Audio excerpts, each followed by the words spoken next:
The pillars of faith, an insight into Prophet Muhammad's saying, Islam is built on 5.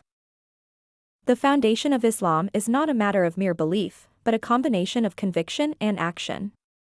Faith in Islam is dynamic, fluctuating and growing. God Almighty says in the Quran that they may grow more in faith along with their faith, emphasizing the strength and evolution of a believer's faith.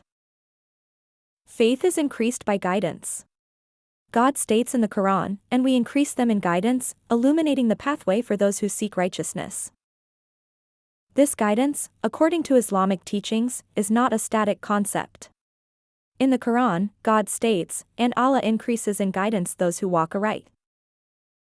This guidance culminates in the last pillar of faith, one that completes the believer's journey towards a full and satisfying spiritual life.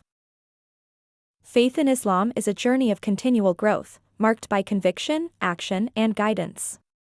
It's a journey that leads to true spiritual fulfillment.